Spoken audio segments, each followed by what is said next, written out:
After more than 30 years, burado na yung mga barong-barong dito. Para sa gagawing NLEX C5 North Link Segment 8.2. So ito na yung pangalawang batch. Yung mga bahay dito sa itaas ng adobe ay na-demolish na rin. At dito naman sa may meron ng poste at itong structure, meron ng kalsada pala ginagawa dyan sa ilalim. NLEX C5 North Link merong 11.5 kilometer. Ito yung magdurugtong ng NLEX Mindanao Avenue Interchange hanggang sa C5 Commonwealth Katipunan Avenue. So ito yung Section 1A. Ang unang bahagi na 2 kilometer mula sa Mindanao Avenue hanggang Quirino Highway. Ito ang feature natin ngayon dito sa area ng Quirino Highway papasok dito sa Alexander Street dahil ito yung mga panibagong batch na bahay na demolish malapit dito sa supermarket. Magsisimula tayo sa Mindanao. I-update natin itong dalawang station para sa Metro Manila Subway na ginagawa din.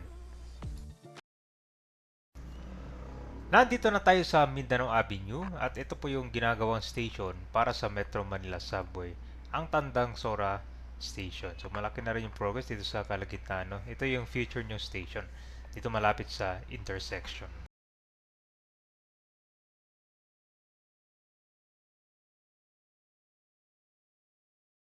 Highway Station naman, ito yung sa Metro Manila Subway. So ang pupuntahan natin ngayon dito sa Quirino Highway dahil meron nang ginagawang demolition dito. Ito yung karugtong ng NLEX C5 North Link. Diba last time doon malapit sa may intersection, yung sa may papuntang Mindanao Toll. Ngayon dito naman sa area ng Quirino Highway, na-demolish na rin yung ibang bahay, mga gusali. Dito yung labasan niya. Bali kung ito ka ba, dito malapit daw sa supermarket. Sobrang traffic pala dito. Ginawa na yung isang lane pala, oh. Tignan natin guys, dito lang yan eh. Talagang kwanto, maraming mga kabayan ang nawasak dito, no? Karamihan dito mga informal settlers. So ito meron ng kon dito para road close, oh. Katipunan Kaliwa Street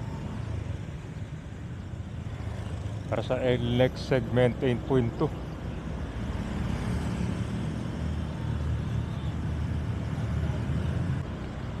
Ito na guys.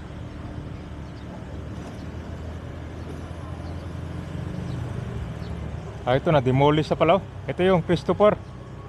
Ito yung malapit sa supermarket. So nandito na siya malapit sa kwanto, Quirino Highway na. Grabe, ang dami na wasak, oh. So dito nga yung karugtong niya, kabayan.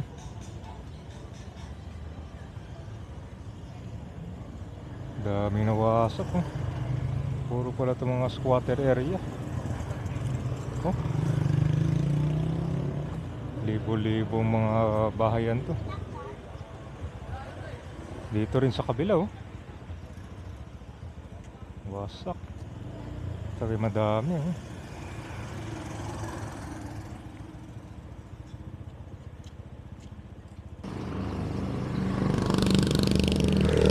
Update tayo guys sa Christopher.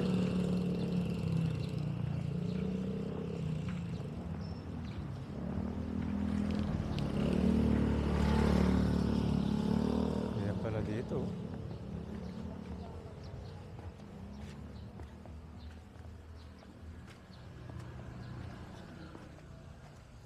So pagkalabas mo nito sa kalsada, papuntang ko na to sa may Quirino.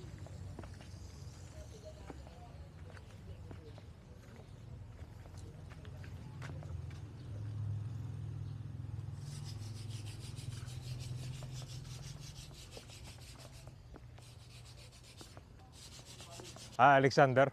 So kan papuntang Alexander na pala. Dami na.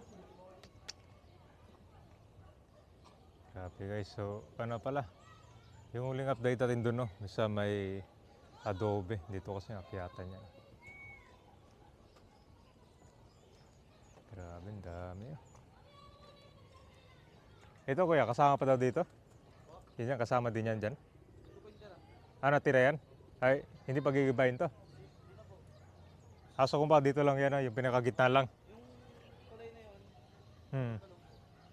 Ah, So may mga kwan pala kasi konti lang naman kailangan pala no. Di pala buong kwan talaga. 14.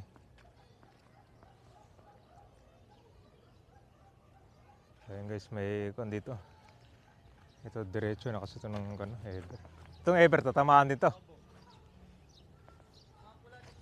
Ay, diretso kayo na.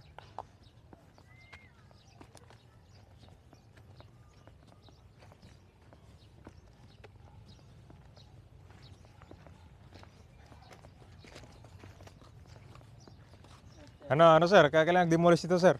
Oo, mahilig. Grabe na, tapos ang surot nito, dyan, wasak to. Yan, dire-diretso na yan. Pag ganun, Wala na yung supermarket. wala na, mawala rin yan. Bukas pa ba? Oh, bukas pa yan. Di pa yata wala. Siguro nga dito muna. May schedule pa siguro yan kasi wala pa naman poste dito. Bandong pa yan, no? May puno na yan, tanggal Anong tawag niyo dito sa concert? Cornel. Anong tawag sa barangay dito? Bagbag. Bagbag. Ilang taon ka na dito? Bata pa, di na ako halos Dito na? ako lumayan. Tahimik dito no kasi parang nasa taas kayo no? Hmm.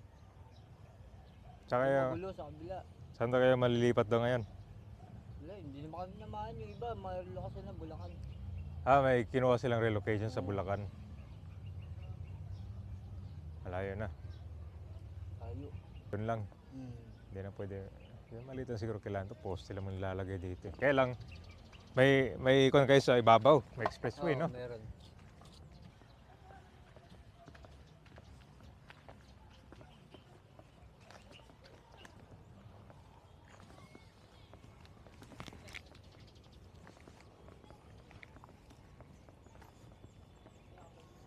Itong tinatayuan? O parang lupa lang? Mataas eh. Adobe na doon, adobe talaga. Ito kasi natisunan.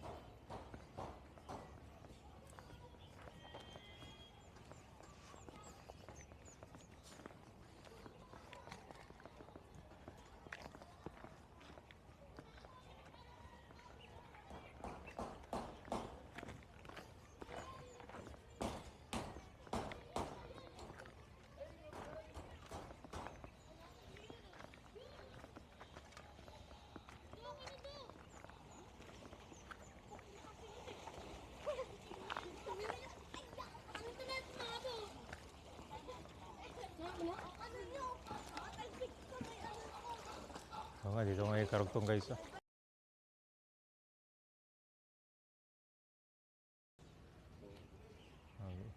Yung Ever, no? Wasak din. No? Oo, tubos na. Ito nga sa akin, nabawasan.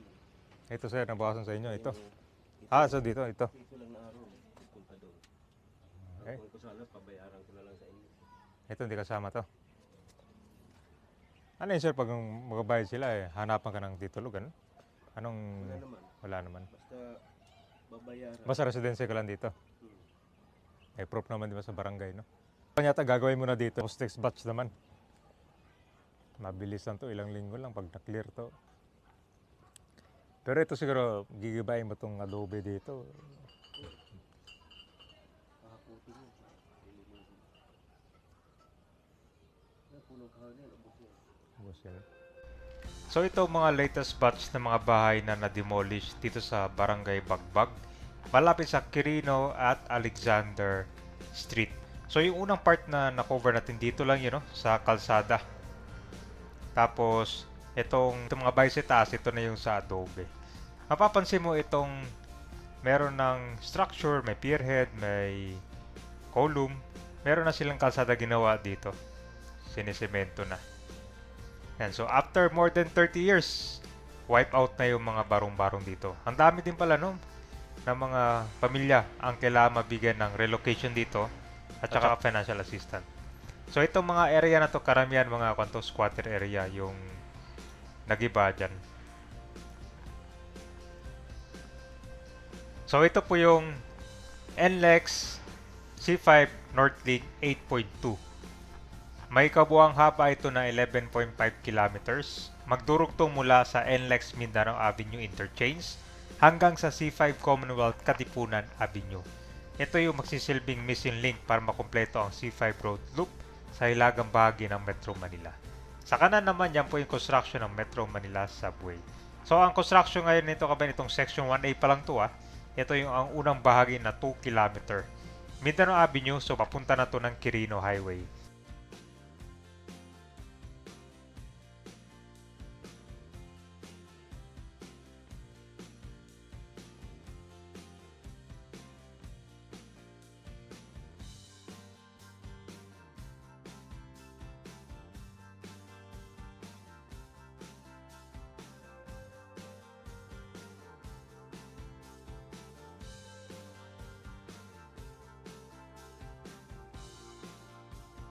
Ito po yung Alexander Street. Pag diniretso to, papunta ng Quirino Highway na yan. So ang sabi daw, yung mga kasunod na mga gigabayan nito, marami na naman. Mukhang dito yan. Kita mo yung may supermarket dyan, tapos may mga kabayan. Diretso pa yan. So yung ayun sabi ko kabayan, kwanto siguro, kundi daan-daan, libong-libo mga bahay ang mga wasak.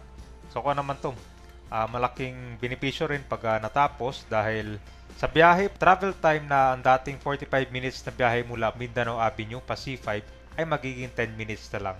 At makatulong ito sa decongestion. Inaasahang naaabot ng 45,000 na sasakyan kada araw ang mababawasan sa masisikip na kalsada tulad ng Quirino Highway at Mindanao Avenue.